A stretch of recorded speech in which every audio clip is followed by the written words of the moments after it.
Good evening, ladies and gentlemen. Thank you for coming. This is an intimate gathering today. However, we are going to be saving this for posterity. This is the only time I'm going to be up here, right? So, it is my pleasure and my privilege to introduce our resident historian, Sharon McGriff-Payne, on my left, and Liat Meitzenheimer, our previous board president. They're going to be in conversation tonight, and hold your applause for a second.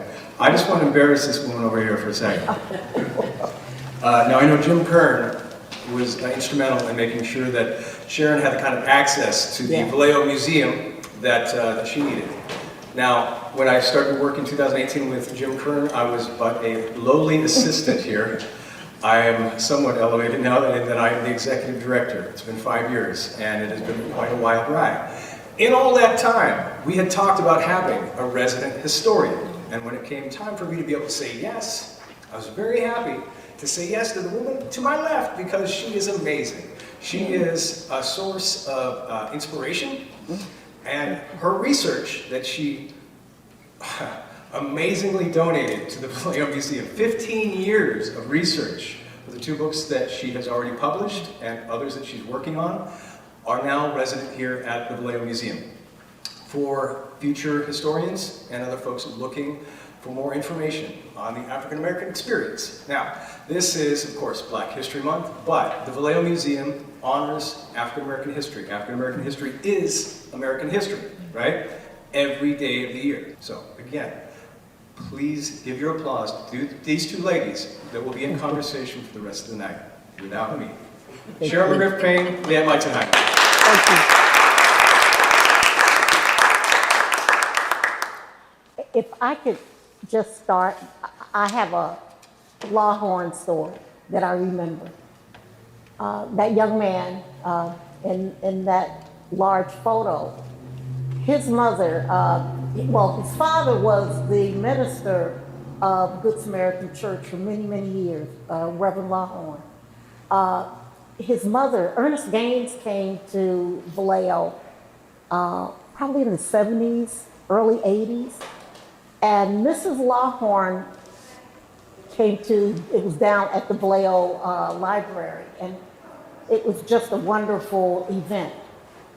His mother got up and presented Ernest Gaines with 2 bricks, and those bricks came from the Vallejo Library, the Carnegie Library, and I will always remember that. And they were just these simple bricks, but if any of you remember our old Carnegie Library, that he accepted those bricks as if they were like gold. So I do have a Lawhorn story, so I just thought about that when I looked at his photo, so just a story. As with most stories that Sharon has, it's of great value to not only to the people of Vallejo, but to the families that have come and gone from here and the people that come to visit, because we're in a time now where history is being erased. Yes. History is being denied. And they're taking it out of our schools, they're taking it out of our public libraries, they're taking history out of our universities. And so it's important that we continue to talk and tell stories of history so that we keep those in mind. I know for the Meitzenheimer family, there is a resident historian who can go back into the slave days and tell you where the families were and where they came from. And her job is to educate everybody in the family of where the history is so that people don't forget. And so many times here in Vallejo, you talk to young people that have moved here, they have no concept of the things that went before them in the city and how important those roles played and the people that played those roles. And so it's always an honor to work with the museum, and I was always amazed at the amount of information that's logged here. But the other part of it is that I would always hear about Sharon being here, digging through our dusty files and pulling up information and putting together discussions in her book. So these things are all important, and they're of value to the city of Vallejo. And so I was honored that she accepted being the resident historian here, we have room for other people also to tell their stories, but for tonight we want to talk about Sharon and her journey, and how she came to be the author and the historian and person who knows where all records are. So, one of the questions we have for her, and this discussion is going to be open for question and interaction with the community. Exactly. We want to be part of the discussion. Exactly. So if you have a question, then just kind of let me know and I'll pull you today. All right, so the first question is, how was it that you got started and why? I started maybe about 20 years ago. My husband and I moved over on Gilchrist Avenue, out in the Homemakers area. Now, first and foremost, I was raised here. I came to Vallejo when I was about a year and maybe 2 or 3 months old. But my parents had already been here in the 1940s. And I'm going to just show you, I'm going to just start with a photo of my mother and father.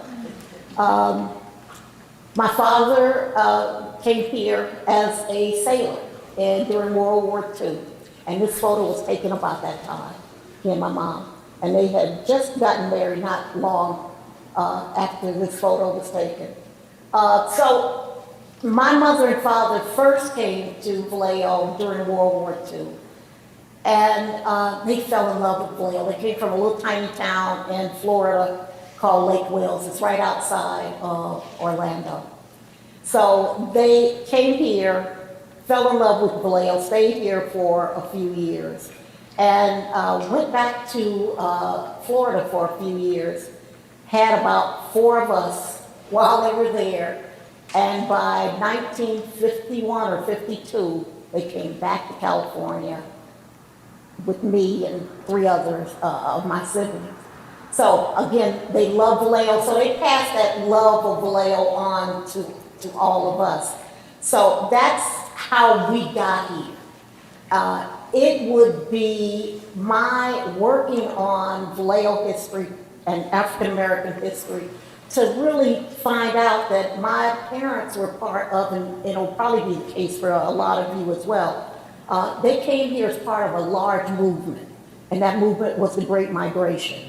And I know a lot of you may know about the Great Migration, and that was that period between 1915, 1970, when about 6 million black people left the South and moved up north, northeast, Midwest, and then they came out here to California. So it took for me to start actually doing research 20 years ago to understand why we were here. I just sort of took for granted that we were here. Now, did not understand that, you know, maybe I had an uncle, I had 2 uncles here who also followed my father. The one brother came out here during World War II, and another one came here after the Korean War. But I just sort of took for granted we were here, but then I started thinking, why are we here and all of my family, most of my family, is still down in the South? And again, that was because of the Great Migration movement. So that said, as I started thinking about, maybe 20 years ago, I moved, like I said, over on Gilchrist Avenue, and I moved, and I think some of you guys may know him. I lived next door to Mel and Bella Ophelia. And one day, as we were talking over the fence, they were great neighbors, and I was talking over the fence with them. He mentioned that he had written a book on Filipinos in Vallejo. And I think I'm sure I told him about my background, because I was a journalist for, all of my career. And he said, you might want to think about writing a book, about African Americans here. The conversation came up, and I remember thinking, that's a good idea, but it probably won't be me writing a book. Although now when I think about it, God,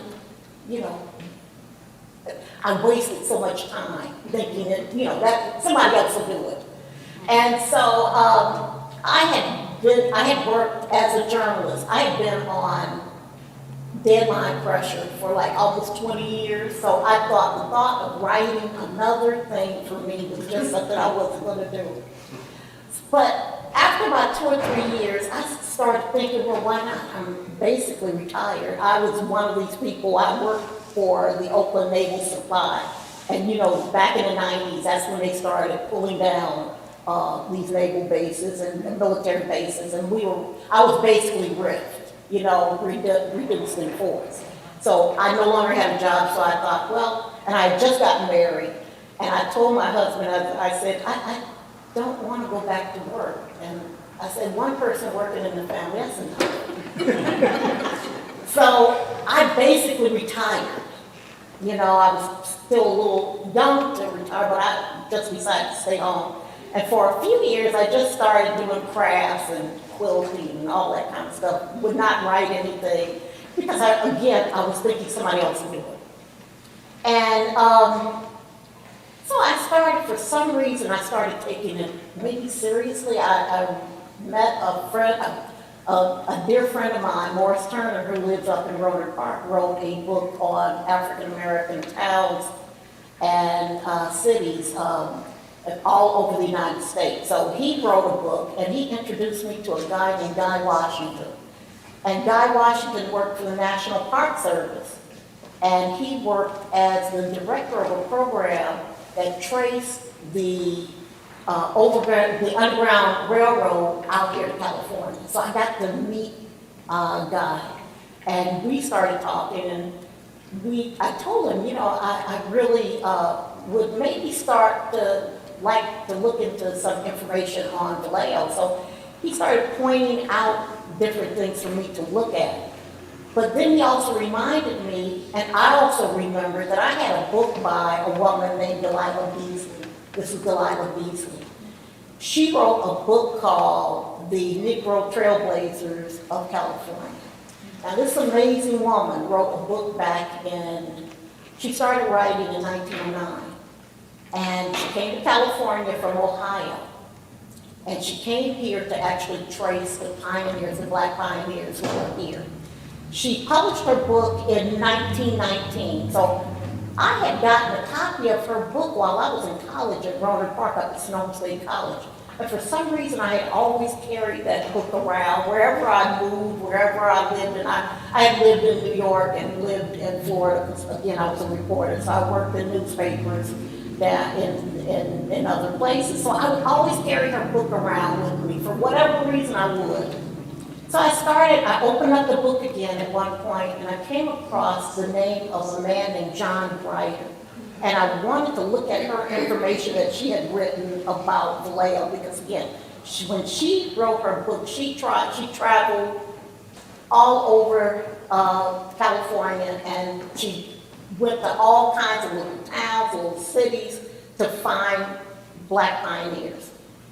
Around 1914, she came to Vallejo because she had heard that a man named John Grider had been honored as one of the last members of the Bear Flag Party. And he actually lived here. He was an African American. So I decided, let me start doing some research on John Grider. But again, I don't know about any of you. I was so skeptical that I wasn't going to find any information on black folks. Because again, I grew up in Vallejo. There was no information in the schools about early African Americans here in Vallejo. So I just figured if nobody told me, if there's no information on it, then that means that maybe black people weren't here. But when you think about it, that was a strange, that didn't make sense because I had evidence that there were early African Americans here. Second Baptist Church, Kyle's Temple, Fernal Lodge. Now, Second Baptist Church actually formed in 1907. No, and Kyle's Temple was 1910, as I recall. So I figured now if there were black people to start these churches, there were black people here. But again, I had to start doing more research on that. But I actually started with John Grider, and let me just tell you how I actually came across his name. One evening, not knowing, again, even though I had been a reporter, I knew how to research, I knew how to write, but I still didn't know how to be an author. You know what, I didn't know how to look up information on a book. So I decided one afternoon, I went down to the Vallejo Public Library, got their microfiche of maybe in late 1800 newspapers. Microfiche for the young people. Oh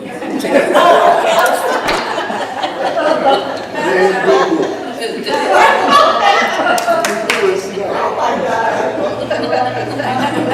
I could be reminded. Our Google was on film and you had to go through the room of film to find what you needed. Oh my goodness, okay. No, I remember, I have to say this, I went in one day when I had to get, my husband and I had to get our phones changed, and this was a few years ago. And I had a flip phone, and this was well after flip phones were. And it was a little pink, little square, little phone, and I took it into the person, I said, we need to trade this in. And the two young people behind the counter looked at it and looked at each other. What is this? And I had to laugh. I was not offended, but then I realized, but again. And now they're back to. Wow. Now they are. Yeah, wow, I didn't know that. Yes. But, so I was down there going through the microfiche, and for some strange reason, I thought, well, if I just go through this, I'll come across articles on colored people.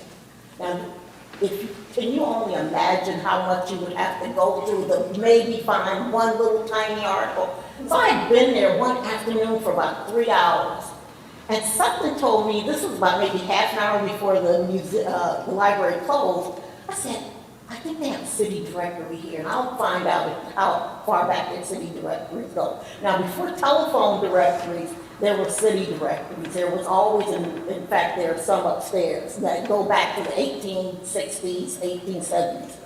So I decided to go through the 1869 city directory, and I came across a name, and it said Grider, John. I almost fell off my cheek. Because again, now keep in mind, they tended not to write or list African Americans. But he was important because he worked with horses. He was what they call a hostler, and that is a person who works with horses at livery stables. And he was that important. He was probably as important as a mechanic would have been, auto mechanic would have been to, the one lone auto mechanic would have been to a city. So I came across his name and I said, it's hard to believe. But then I remember reading Delilah Beasley and said that he worked in livery stables and that he was an excellent horseman. So that is what got me started. After I found his name, the rest is history. I started really doing a lot of research. One afternoon, I came down to the museum. I didn't know Jim Kern at the time, but I came to talk to Jim. I said, Jim, I've come across this guy named John Grider. I said, do you have any information on him? And he came out and he pointed a photo, a collage of photos of all white men with one photo of one African American. And that African American was John Grider. He is on Vallejo's list of pioneers. You know, there's a Society of Pioneers. And for an African American to be on a Society of Pioneers list, I figured out he had to be extremely important. There are only 4 other cities, I believe, in California with African Americans on their Society of Pioneers. That's Sacramento, Stockton, Los Angeles, and I think San Francisco, and Vallejo. So there are about 5 cities here that have a society, a black person on their pioneer list. So once I started researching, then it snowballed. It really did. I started realizing that one thing, I mentioned the guy Washington, and he said, Sharon, always look at it like this. The government has always wanted to keep records, whether it's a city government, a state government, federal government, and they keep records. And if somebody was born, if they got married, he said, no matter what color, there's going to be a record of it. And that is what I started with. As long as I could find the name of some person, I could usually find information on whether they bought a home, whether they got married. And then I got introduced to two black newspapers that published in the 1800s, 1850s, 1860s out of San Francisco. One was called the Pacific Appeal, the other is called the Elevator. And thank God that was during a time, again, about 20 years ago when these records started to come online. So I am so grateful that so much now is online that I can go and look up. But that's how I got started. It was just, it snowballed. It went from, I don't think there's any information to, well, let me try, maybe. And then now I research every day. You know, I look up something almost every day. So it sort of took off, you know. So. One of the other interesting things with Sharon is that I knew her mother before I knew her. And that's because Sharon was not living here at the time, but her mother was one of the active community people in her neighborhood, which we refer to as Florida Hilton area, so Yes. on the east side of town. And so she would make sure when then council member Foster Hicks would have his town hall meetings, he went to each of these African-American neighborhoods, and he would ask about what was going on in the neighborhoods and what needed help or attention. And her mother would always be the person to help organize when that neighborhood group, it was their turn. So I've been to her mother's house and had her fried chicken long before I knew her. Wow. So even though Sharon is the jewel, her parents also played a big role in how things were done in the city, and they knew how important community was, and so they made sure that their neighborhood got the attention that it needed or the help that it needed by organizing and getting people together to come and talk. And we really miss that in our community now. We don't have that same type of activity. We do have neighborhood watches, but the focus isn't on so much being community, but how much, you know, that they want attention from the police department. So it's a different type of community gathering, but her mother was one of the people that in our community that was making sure that her community knew what was going on and who to call when you needed some help. Who would you contact? Who would you reach out to? And you would get attention that way. Exactly. You know, one of the things, Liat, that made me think about what was also another catalyst in me doing this research about, if you recall, maybe about 15 years ago, you know, Vallejo had started to go into bankruptcy, and they were all, you remember the turmoil of Vallejo. And I remember, and this is when I was in the first 2 or 3 years of research, and was still kind of on the fence. And I remember reading the Vallejo newspaper or looking online and seeing how, in my opinion, because of the issues that Vallejo we were having with the police department in the city, that black people, it started to look like we were being the scapegoats of a lot of problems that were going on here in Vallejo. And that's when it hit me. I said, if I don't tell our story, if I, you know, not only will we be erased, it'll be very easy for us for people to just say, well, they're the problem. You know, they've never contributed anything. You know, so that's what really pushed me to say, okay, Sharon, now we have to do this. And so that's what really pushed me to, was just knowing that we were having so many issues, so many problems here in Vallejo. And again, I don't want to get overly political, which I don't mind.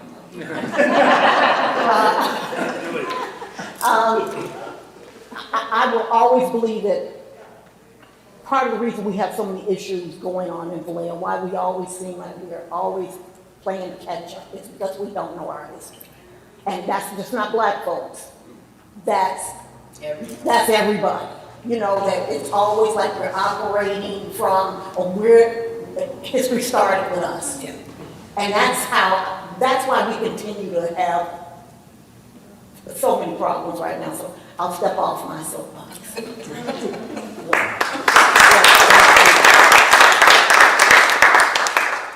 So, Trevor, how much did you know about Black history starting off with Vallejo's Black history? I started a newspaper here in the early 1990s. It was called North Bay Progress. And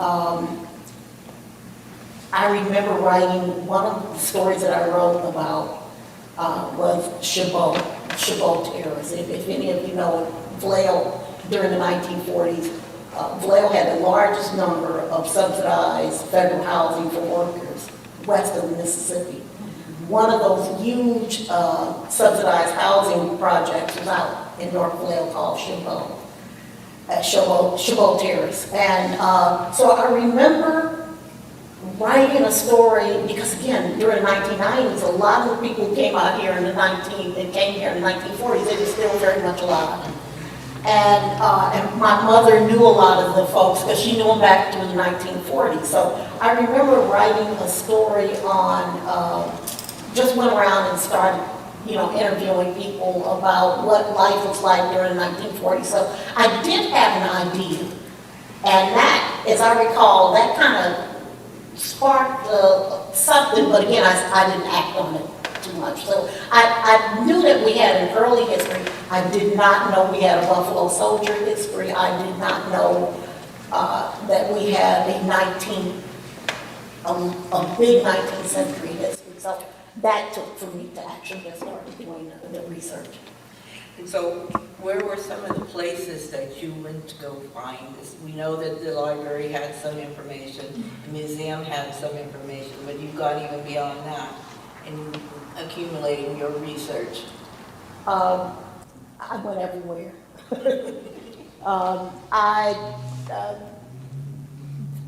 Fortunately, something that really helped me was over at Bancroft Library. There is a regional oral history project. And in that regional oral history project is an interview with an African-American man who came here in 1909. His name is Mr. A. Wayne Amerson. I came across his oral history, and it's online. And he talked about what it was like to be raised here in Vallejo. He was in the early 1900s. So I used that. And again, from that, I read his history, started finding names. He told a lot about the people who were here, so that helped me.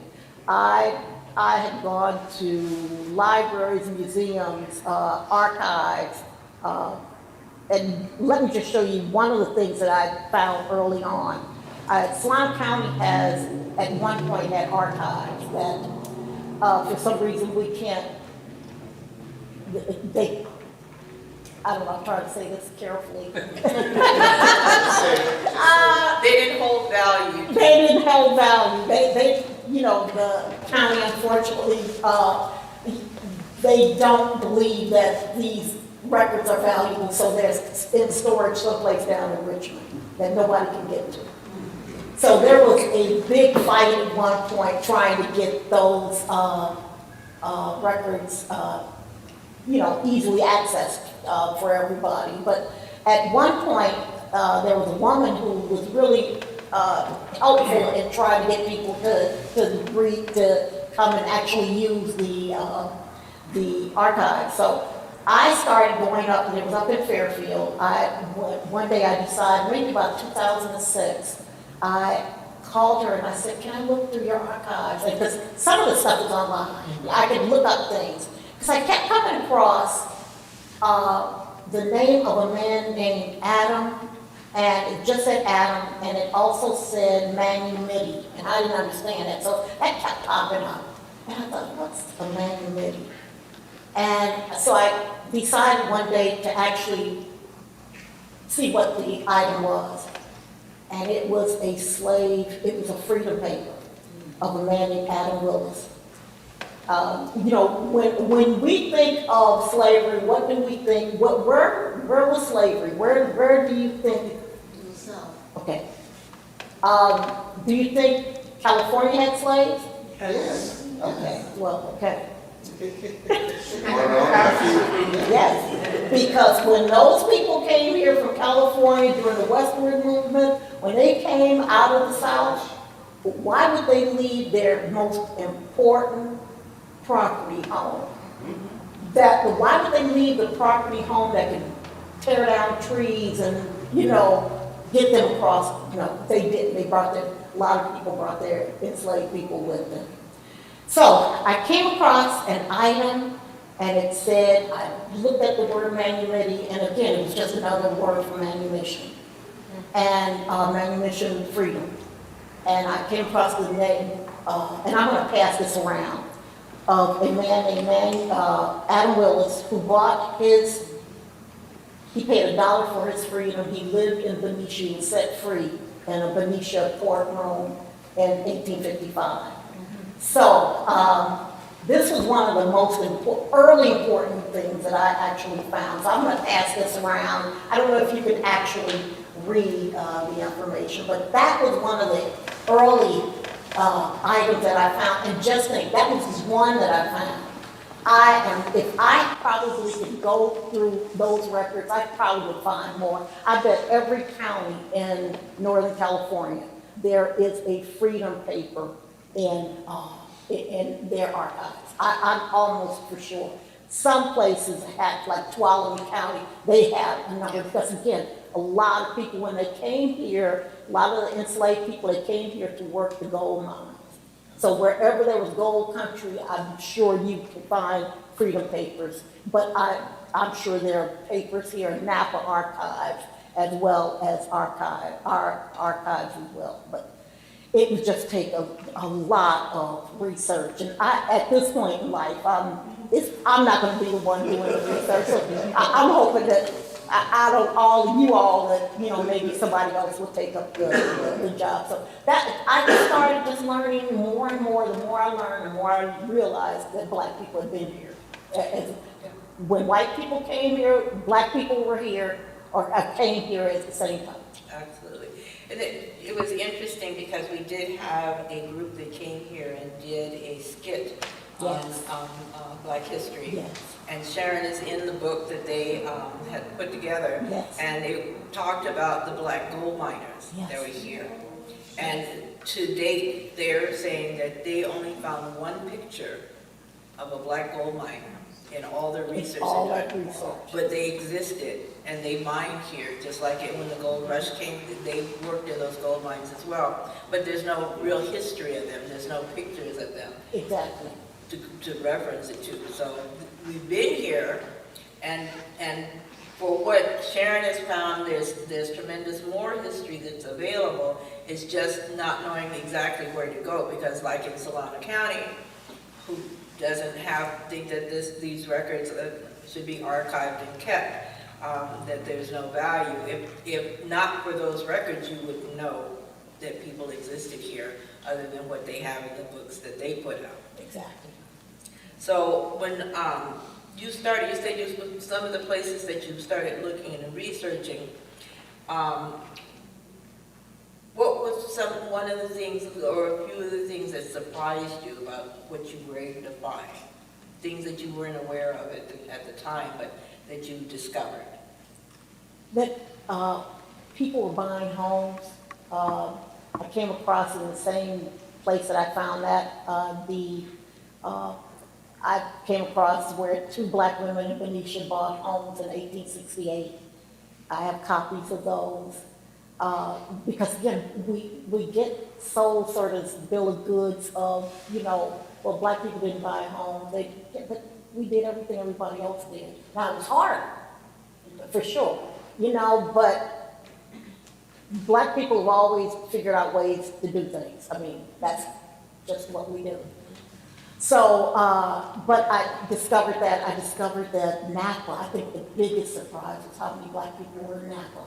Because again, I grew up thinking that Napa was all white, and Black people they existed. I mean, they had a small community up there for a long, long time. They had an AME church in Napa. They had a Black school in Napa. So it was finding out that I also researched places like Santa Rosa, and again, same thing, small Black communities that started their own churches, their own schools, and that kind of thing. So it was just like what finding interesting people here. I came across the name of a young man named Thomas Pearson, who came here.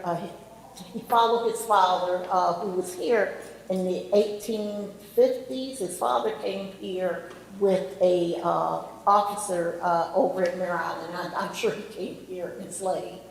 And so Mr. Pearson came here with one of the officers here. His son Thomas and the rest of his family came out in about the late 1860s, early 1870s. And Thomas was raised in Vallejo. He went to all Vallejo schools. He eventually moved to Oakland. He ran for an assembly office in 1895. And what I learned about him was when Thomas Pearson, before he came out here to California, he was owned by a railroad company. And the largest owners of slaves in the South, when you always think that they're plantation owners, no, it was railroad companies. That was the largest, the railroad companies owned the most slaves, during while we were enslaved. So I learned that about Mr. Pearson, and I followed, because he was pretty active, there was always articles that were written on him. So I'd love to write a book about him because I have a lot of information on him. But so just to discover that there was a man who worked his way and decided to become an attorney, and he became an attorney and he came out of Vallejo. So that was one of the surprises that I came across. It's always amazing to find that we actually inhibited these spaces. Yes. Not so much known to everyone else, but there was a sense of pride within the Black community that they kept that information going on who was who and who you could contact if you needed something, some supply, somebody Yes. knew somebody. And so part of Vallejo's history, which I don't want to go into a lot of detail, but is a housing issue and how people ended up where they were living in Vallejo. And so even though a lot of those pockets still exist, not to the same extent to what it used to be, but there were neighborhoods that had deep pockets of African-American families that lived in there. And a lot of those families, one in particular is that I learned about was the families that lived in the Lopez Lakeside area. Floyd Terrace. Yes. Lopez. Lopez. Yeah. Terrace. Yeah, Yeah. Floyd Terrace was after. Floyd Terrace was first. Floyd Terrace was first there. In fact, people out of Floyd Terrace, a number of them moved into Lopez. Lopez. And in fact, Lopez Lakeside, it was actually created with the thought a place of our own. And I came across a small item in the Friendship Baptist Church record where it was actually the group that started Lopez Lakeside. It was called Home Owners, Home Buyers Association, and they incorporated around 1949. And some of you may know Reverend Morris, who was the pastor at Friendship Baptist Church. He was sort of the leader of this group of 12 families. And so Lopez Lakeside was one of the first subdivisions. It was the first Black subdivision in Vallejo. And again, Black people though had always bought housing. And they would buy, sometimes they would have to buy it not through on their own. They couldn't sign for it. Sometimes they had to have whites who would go in and sign for them. But again, Black people have always owned housing here. But Lopez Lakeside was actually one of those first subdivisions that was built for Black people, as opposed to Country Club Crest. As opposed to Country Club Crest did not start out as an African American neighborhood.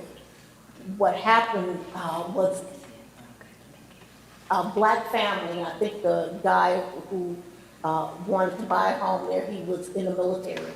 And they were starting to sell homes out in Country Club Crest. And I think he was denied the home. I think it was because of race. And he filed something, a suit against the developers.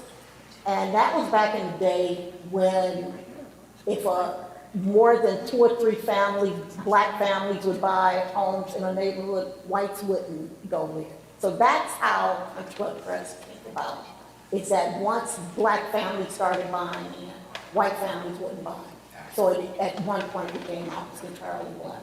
Plus the fact that they have, and still do on some homes, there were deed restrictions. Yes. And so even if you wanted to sell to a black family, you were Yes. restricted by that deed that you could not do so. Exactly, in the Vista area.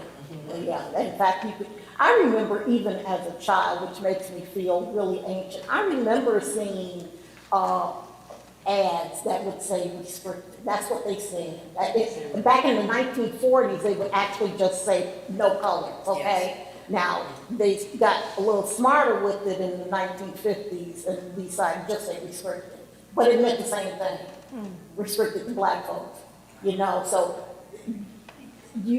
that didn't end until probably the early 1960s, and that came about because of black people protesting. And there's still homes that if you go back deep enough Yes. into your records for the property and the deeds, that it'll still have the restriction on it. Yeah.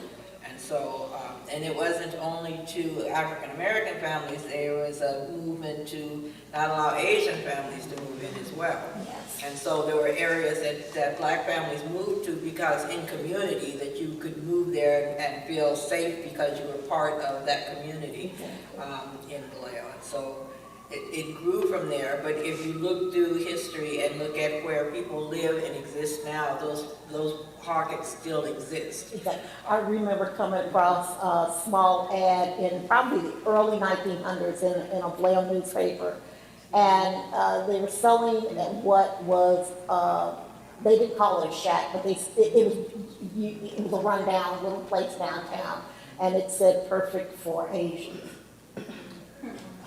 I said, wow, when you come across that kind of thing, and that was just the way it was, you know, that, we are not only racist, we just let you know we are, you know. So in your research and trying to put together the information for your book, what were some of the obstacles that you faced? The biggest Other than obstacle that was me.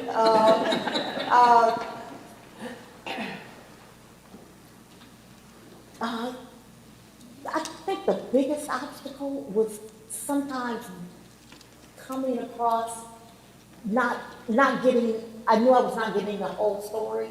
So maybe trying to find out some information and getting told half the story and then me having to kind of fill in some things. But then as I continued to research, if I researched enough, I would sometimes come across the thing that I was looking for. So I think my biggest obstacle was me, it was just me sort of sometimes getting in my own way. And also I started researching at a time before a lot of records started to become digitized. Again, the fact that records are digitized now is everything. Newspapers are coming online that I've been able to find out information this year that I couldn't find out last year. So some obstacles, I don't know, like I said, it was me sometimes not wanting to, just wanting to take a break, and sometimes also feeling that it was so overwhelming. I barely scratched the surface. There is so much information out here that I sort of either left on the cutting room floor or just did not have the time to look it up, which really I hope that somebody here will just decide to take up, some of this research, as some of you probably are doing. And I hopefully, as we talk, I'll find out what you're doing. And so it's so much. So again, like I said, I barely scratched the surface. So in the work that you were doing, who were the people that inspired you and encouraged you to continue on On the same vein, there must have been some disappointments in people who were not as helpful, but who were those people that? My that mother, encouraged you? you mentioned my mother. My mother, she was my greatest fan. She was. I remember going to the hospital with her at one point, and this is when I was writing. I was starting to write, and she told the doctor, I was in the room with her and the doctor, and she said, "Oh, this is my daughter. She's a writer." And it just, I mean, I really, she was just, she inspired me because she wanted to be a writer. And she could write. My mother could write beautifully.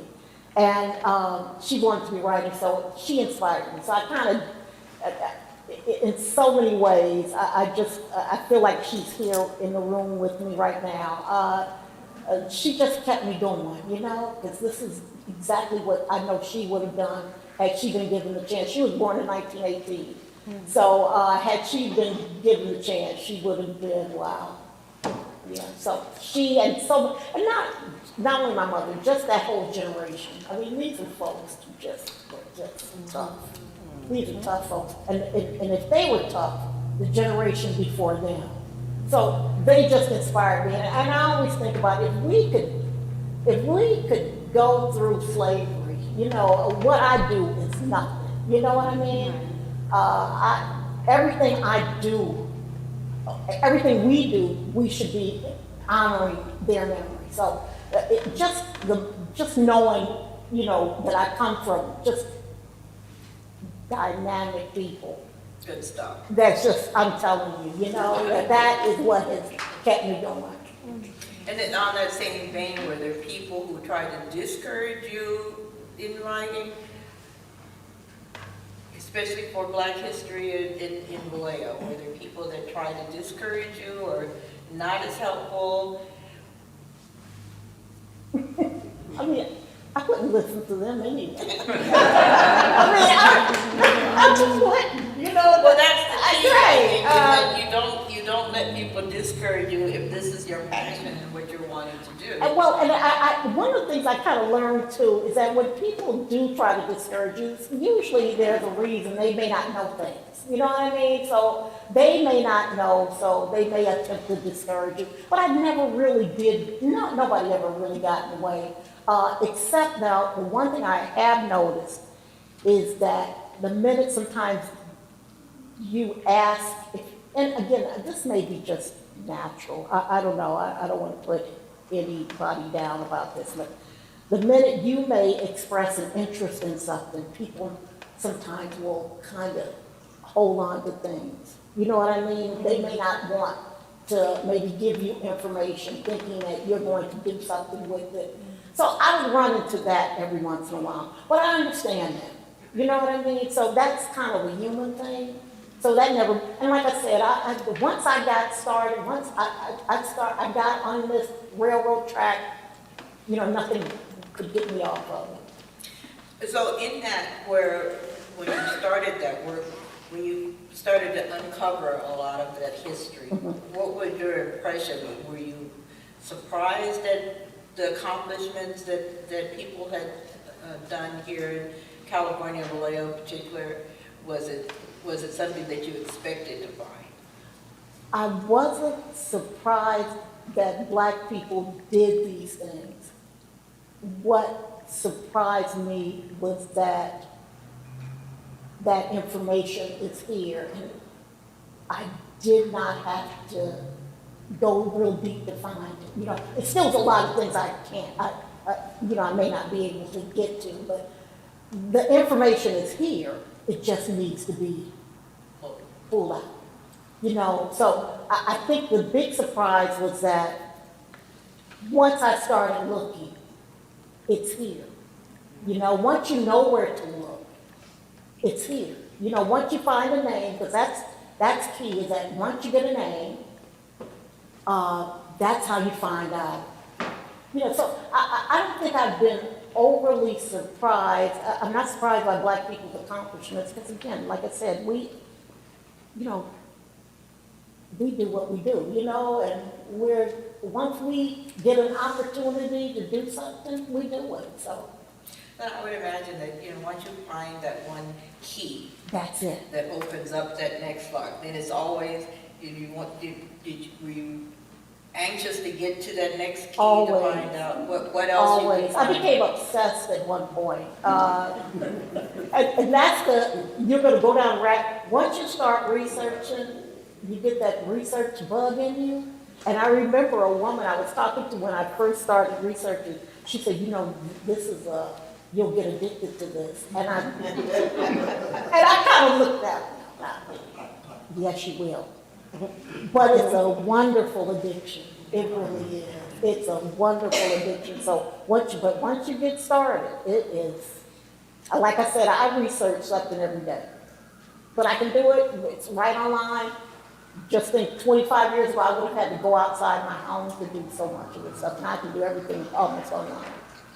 So in that vein, what type of research resources did you use while you were writing? Putting together all this information? I use college, first and foremost, if you can, you start with first person people. I actually interviewed people who came here, let's say in the 1940s. I also interviewed people whose family were here, early 19th century, late 19th century. So I was able to get to some of those folks to talk to them. But I would go to museums, I would go to archives. Here in our museum here, I went to the Oakland African American Museum. You name it, I've been there. I would go down to the Bancroft and check things. You could buy, some of that information, not buy it, but you can actually have them run off information for you because Bancroft Library has a lot of information on early African Americans. We have a Masonic order here, Prince Hall, Free and Accepted Masons, Firma Lodge. We have a building down on Georgia Street that was built by Buffalo soldiers in 1914. I came across their deed. So Vallejo has a huge Buffalo soldier history. And let me if I can briefly just tell you a little bit about that. James Williams, I don't know, some of you probably know Ursula Williams, the late Ursula Williams. She and her husband, I interviewed them because Mr. Williams, his dad came here in the early 1900s. And he was also related to Grace Logan Patterson, whose family came here in the 1840s. So, and she was our first African-American school teacher. So what I learned from Mr. Williams was he told me about some of the people that he met when he was a young boy back in the 1930s. So I learned about the Buffalo Soldier. He mentioned about black clerks who worked over at Mare Island. And to be a clerk and to be African-American in the early 1900s, that was a big deal. So there were 9 black clerks. So as I got their names and I started researching them, I realized that a number of them had been Buffalo soldiers. Vallejo had a large number of Buffalo soldiers here. Mr. Williams said, he said that in the early, maybe very early after the Spanish-American War, there were a large number of Buffalo soldiers over at the Presidio. And so one of their commanding officers, white commanding officers, wanted to make sure that his men were able to go and leave after they left the service, that they had some place to go. So he wrote, and a lot of them did not want to return south. So he wrote letters to surrounding areas asking, I have a group of men who could come to work in your area. Would you accept them? Would you be willing? So he didn't hear, he either got a negative response, but Mr. Williams said that he didn't get a response at all here from Vallejo. So that was enough to tell him, you guys might want to go to Vallejo, since there was no response at all. So a large number of Buffalo soldiers came here around 1903. And those were the men, and they were 9th Cavalry, 24th Infantry, that kind of thing. They came here all in one large group, and those were the ones who started the early black churches here, Kyle's Temple, Second Baptist Church. And in fact, as I was looking at, there was a special last night on Buffalo Soldiers on Channel 9, and they talked about Captain Young, who was the highest ranking African American in the Army when he was in the service in the early 1900s. At one point, he had gone up to Sequoia to be the superintendent there. One of the men, J.L. Malone, who started Second Baptist Church, was there in Sequoia with Captain Young. And so they came here as a group around 1914, 15. They built a building at 1209 Georgia Street. That building is still there. And it looks probably exactly like it looked when they built it. About 10 years after they started the building, because that was their meeting hall, it was taken over by the Prince Hall Masons. And again, the Buffalo Soldiers were all mostly Masons anyway. So that was really a big piece of history that I just love learning about Vallejo. And the reason why they built the building Yes, is important. yes. Because it wasn't just to have a place, it's because they weren't accepted in other places. And so they needed to have a meeting hall, they needed to have somewhere for people to be able to gather. And that building is so important in the sense because there was a Spanish American War Veterans Hall down on Georgia Street, down near, downtown Georgia Street, but that was for whites. So they built that building, but that kind of segregation continued well into the 1940s. And in fact, a lot of you know where the community center is, right? Down on, what street is the community center on? Amador? That was the USO. That was built as the USO, United Services Organization, which is a place for during wartime where, sailors, military people go to enjoy themselves, and just like a meeting place. So that was our USO during the 1940s, but it wasn't open to black people. So because the Firma Lodge is right around the corner, the government took over the building and said, this will be the Negro USO.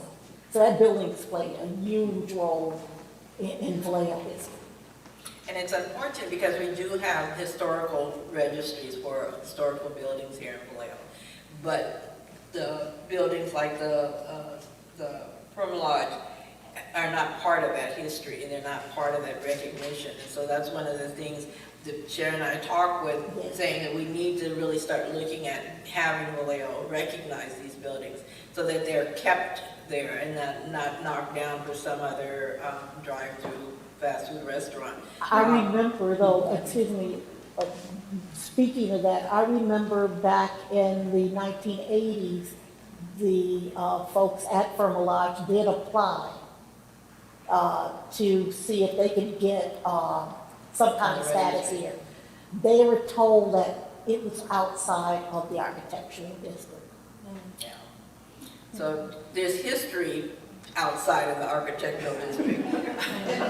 History that's just as important that needs to be preserved. And Yeah. so those are the type of things that we'd like to have, especially younger people, Yes, get involved in and learning their history and getting a sense of place here in Vallejo. yes, Because it's important to know that these buildings existed and the people the trouble that they had to go through in order to have them exist in Vallejo. exactly. Yeah, and in fact, speaking of another old building, though a lot of you know St. John Missionary Baptist Church. That was built in 1915, 16. It started out as a colored school. And it was started by the Tony family. I know a lot of you may know the Tony family.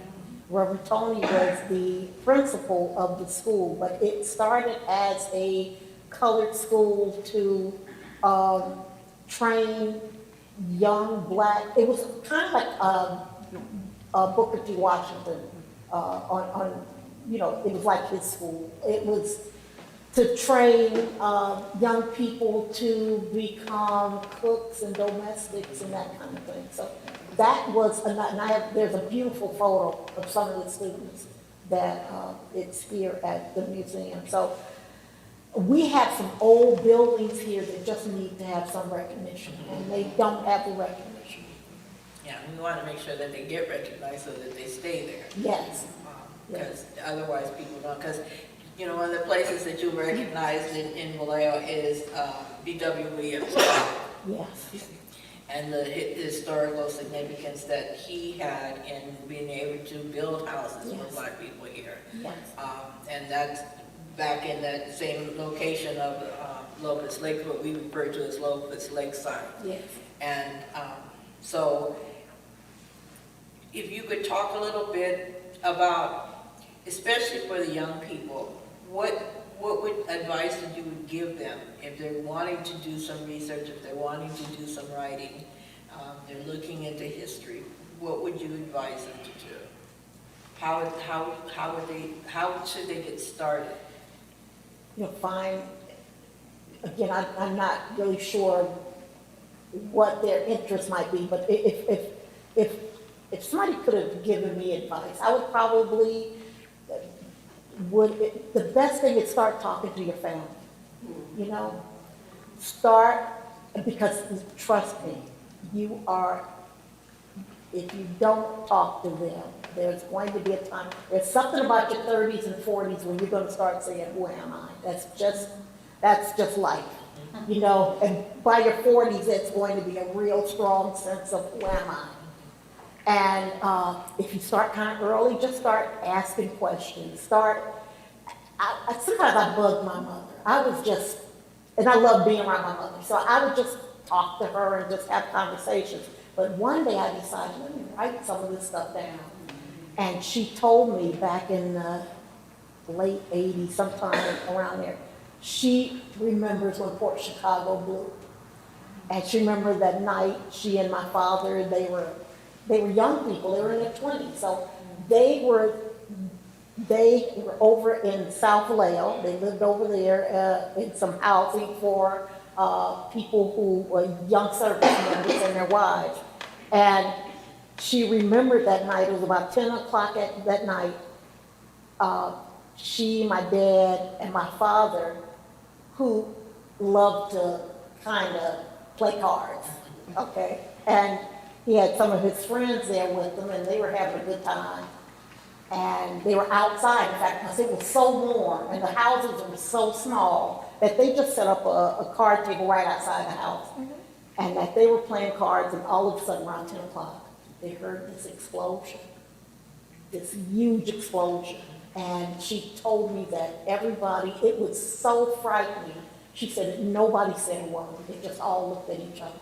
And one by one, they started saying, we need to leave. And they all left.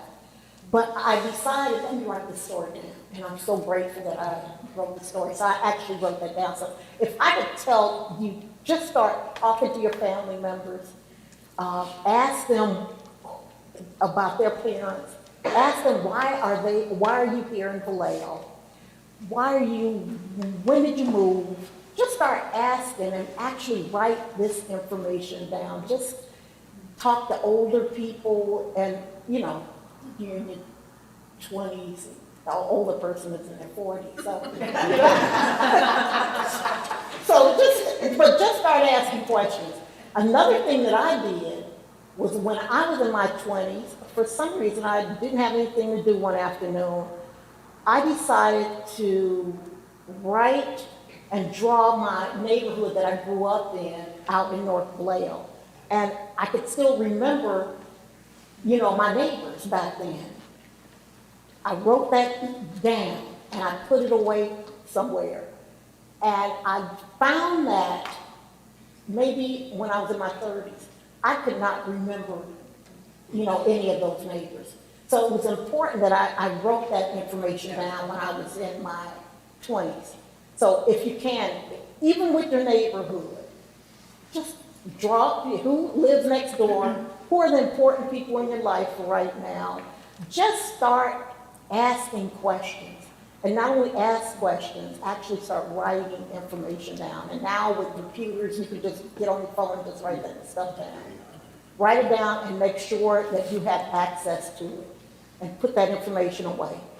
And come back maybe in about 10 years or so, and you'll realize, God, I'm so glad I wrote that information down. So I would just start. If you really are interested in writing, there's a lot of stuff online that can actually tell you, here's how you get started. But again, first and foremost, start asking questions. Start writing things down. Because I've lived in Vallejo for almost 40 years, and for the first part of it, I had no idea what the history was here in Vallejo. And Mare Island was like any other base that, because I grew up in Southern California Air Force Base, that the base existed, but you didn't know the history and who actually worked there and built things there, and families that came from those places. And so when I knew about Port Chicago, had no idea that part of that history was here in Vallejo. So happy that Sharon had started her research on it, and so she formed a group of people to help try to get the recognition, and Brian, who's here, and Brendan Riley, who's also a historian, and Arthur here, worked on it. And so it was an amazing journey to get just the city to recognize that Port Chicago existed here. Yes. And I always thought that the part of the history that for the Port Chicago military was on Mare Island. Had no idea that it was on this side of Mare Island, because they actually couldn't, black soldiers couldn't stay in the barracks on Mare Island. They had to have their own barracks here on the other side. And so the history actually existed. I thought that what they termed as the mutiny started on Mare Island, but it was actually on this side of Mare Island that the history was written. And if not for people like Sharon to bring all this information out and provide that information and make sure that people know about it, we'd lose that history. Because the people of Port Chicago are basically gone, so they're not here. So it's the families that we depend on to be able to continue to tell those stories. And if you don't talk to your family to get that information, to keep that information with you so that you could provide it to your children, grandchildren, that's where we kind of miss out on our history. So the value of Sharon digging through this information for Vallejo in itself is valuable, because so many people, when you look through the books, when I first looked through her book, like, I know this person, well, I know this person, I know this person. And it just made me feel good that somebody had put all this information together and provided it and gave recognition that these people existed in Vallejo and how important they were to building this community. You know, I grew up knowing about Port Chicago. And again, I'm not putting it together or why I always knew it. I started to put those pieces together over the last 10, 20 years. My father was stationed, he was in boot camp or basic training with a lot of the young sailors who were killed over at Port Chicago. And I always think there was a group of black sailors, they were all back at Great Lakes Naval Training Center in Illinois. So they were brought out here as a large group.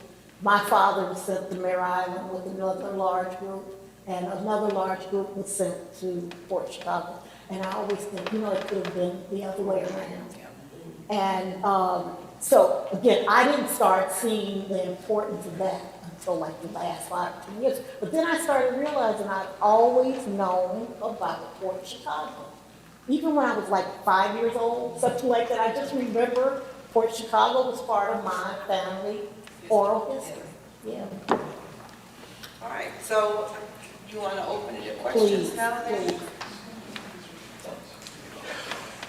Yes. Hi, my name is Madison. I'm the new adult librarian down at JFK. I've heard about you. What did you say? I've heard about you. Oh, I've heard about you, okay? I'm born and raised right here in Vallejo. Okay. I went to school on the East Coast and I just came back. Okay. And came and worked at JFK. I didn't know about archives and special collections and things like that growing up. I just knew I liked to go to museums. Yes. And I went out to school. I went to Lincoln University, if you know, Yes. HBCU. Yes. And I fell in love with archives and special collections at that time. And I ended up coming back home with my husband, who's from Philly. So, you know, Yay. East Coast, West Coast. But I had to stand up. I had to say, I have to give you your flowers right now. God, thank saw you. your book came out when I was in high school. And my mom literally got it for me for Christmas, and it changed everything for me. Like, I didn't know how you got the research, I didn't know how you did it, but just seeing that we had history here, it just opened the world for me, and that's part of my story of getting to where I am now. Wow. So like I said, I have to give you your flowers. Of course, I've done my own research now. I've worked in the Special Collections Library, and I know that, to take a quote from Bill Cosby, when you look at history, you get a black eye, because it's Yes. all there. It's completely there. And that's exactly the same thing for Vallejo. Yes. So, like you said, we are a foundation here. We're a foundation in a lot of the major cities in California and across the Yes. country. And I just appreciate the work that you've done. I'm hoping that we can feature you at the library at some point, because you're a living historian, and this is, like you said, the young people, we have to pick up this work. So I just appreciate this, and those who put it together. Thank you for asking such poignant questions. And again, I need, one more time, I need to give you your flowers, because I really appreciate it. I really do.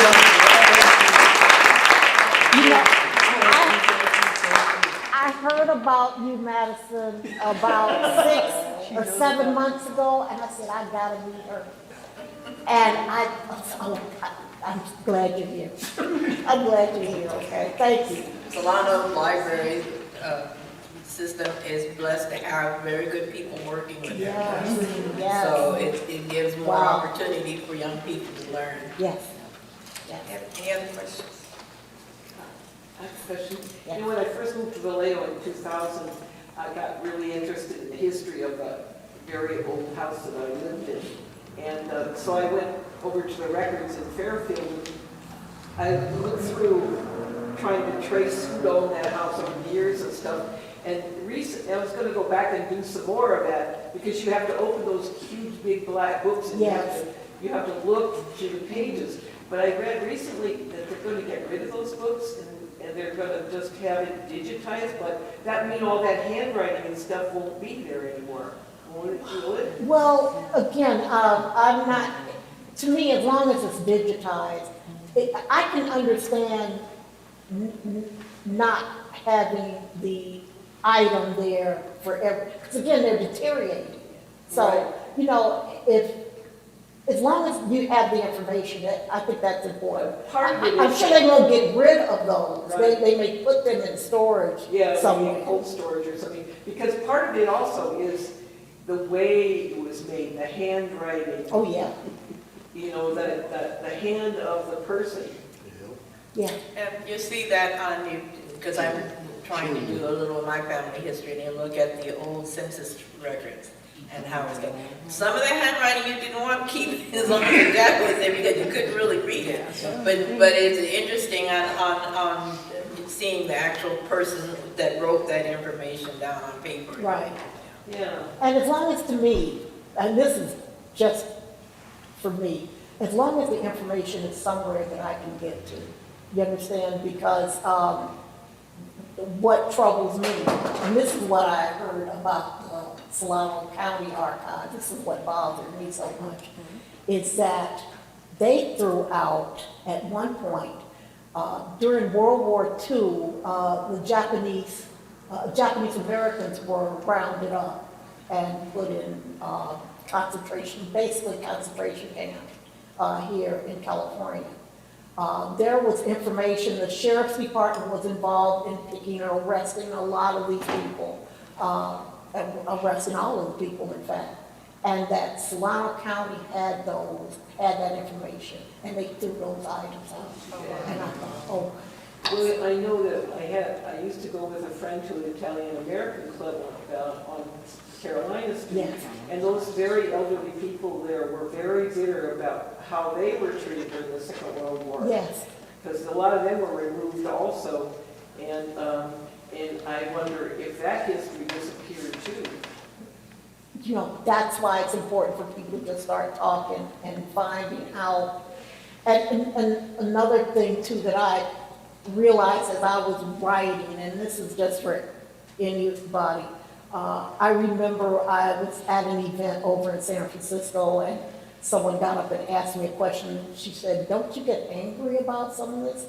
And I said, "Yeah, but I really don't."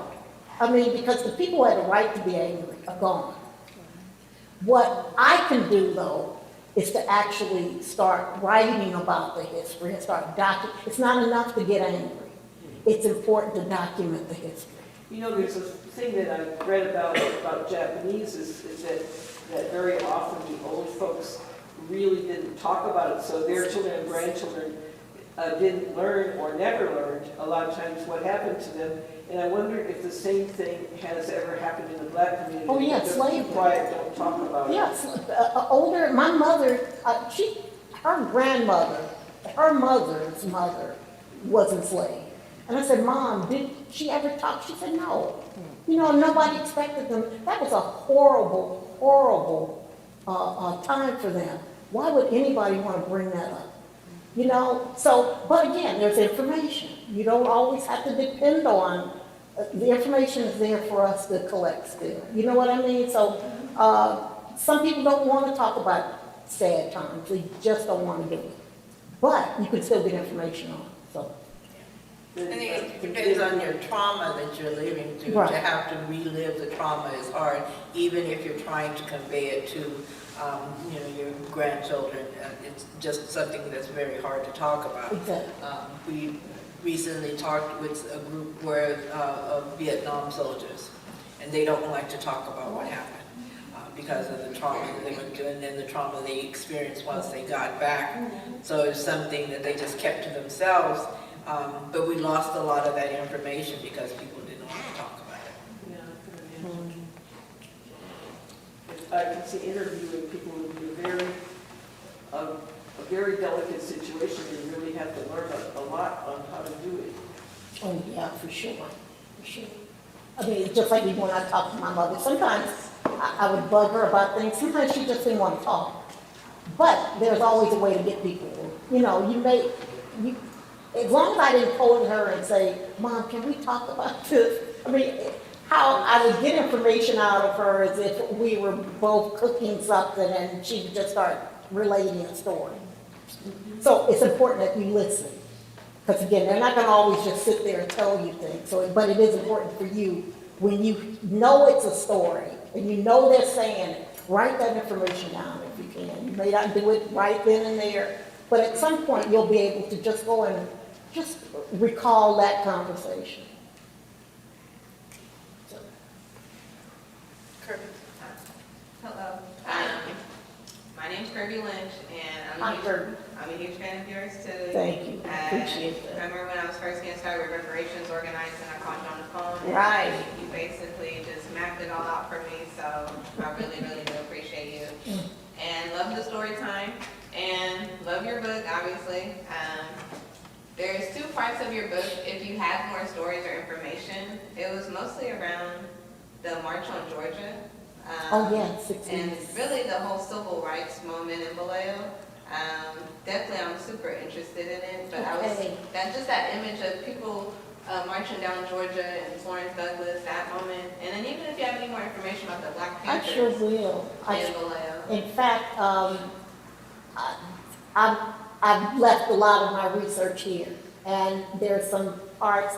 I was involved in the Black Student Union movement here. I was one of 21 students arrested back in 1968 at Solano. At one point, the college was actually here in Vallejo, over, where Elsa Wiedemann School, that was the junior college. And that's what we called the junior college back then. And it was 21 of us who were arrested because of the sit-in over there. So trying to put together a binder of all of that information of one of the 21 students. He has saved a lot of that information. And we shared an office with the Black Panther Party over on Broadway Street, so the building is still there. So, so whatever I can help you with, I sure will. And in fact, that march that was downtown, it actually started from this building. There's a photo of Mayor Florence Douglass giving a, she was speaking out in front of this building and to kind of kick off the march. So, so whatever help you need, just let me know. Okay, thank you. I think you're welcome. Any other questions? Yes. Yes. You said your parents, when they moved from Florida, they kind of fell in love with Vallejo. And I'm wondering what they loved about it, what they fell in love with, and what do you love about it? Oh, God. They were young. Now, remember, they were young, they were in love, they were newly married. They would probably love any place they would have been. And they were so cute, and not only, they were around a large number of other young people who were probably out for the first time. Imagine leaving your parents and you are around a large number of young people. There were dancing. Vallejo at one time was really a hot place. All the big acts came to Vallejo. Count Basie, you name it. All of those groups came here. So there were parties on the weekend. That was just, I can only imagine. Vallejo's a beautiful little place. I know we look a little rough around the edges right now, but Vallejo's really a beautiful, beautiful little city. And I just love Vallejo. I know we're having problems right now, but my best memories are here. I've lived enough places to actually be able to say that. I've lived in New York, I've lived in Florida, I've lived in Washington, D.C. So, I just love Vallejo. And I don't know, it's where I was raised. Okay. Any questions? Okay. But the interesting thing, when we talk about what was appealing to people that came to Vallejo, it was, number one was opportunity. Yes. Because you could get a job. Not necessarily a job you wanted, but you may be able to get a job. Yes. And so having that sense of community with other young people who are looking at the same thing, they're trying to get started, they're looking for opportunities. So it must have been nice to be surrounded with that kind of community.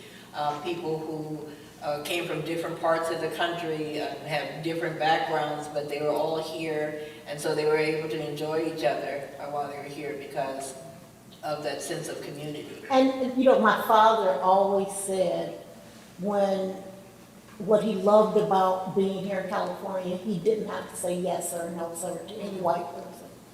It was different. different. And that, to me, that was important to my father, because he said you would have to say yes or no, sir, to any white person, no matter their class or whatever. Yeah. And he said that once he got here, he didn't have to do that. So that was a freedom. And I can only imagine now, again, a large number of the people who came here, they came out here of the Deep South. So this was almost probably, again, Vallejo was very racist. They were not under any false illusions that things were going to be perfect here. They knew that they ran into a lot of racism here. But it was still different from what was in the South. So I can understand, I can see why they really liked it here. To give them at least a chance. A chance to not have to always be under somebody's thumb all the time. Right. But any other questions? Okay.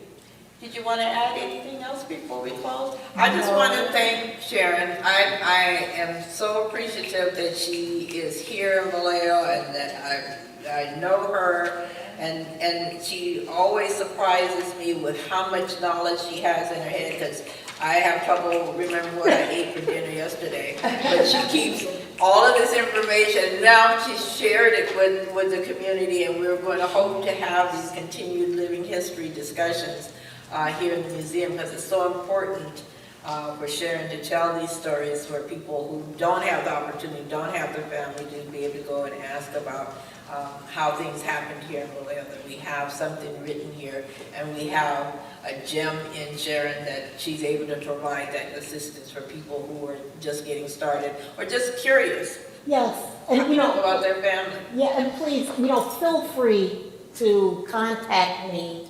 You can always contact me through the museum. If you have any questions, you know, please call, and 'cause I really do want to encourage all of you to just start writing, you know, we all have a story to tell.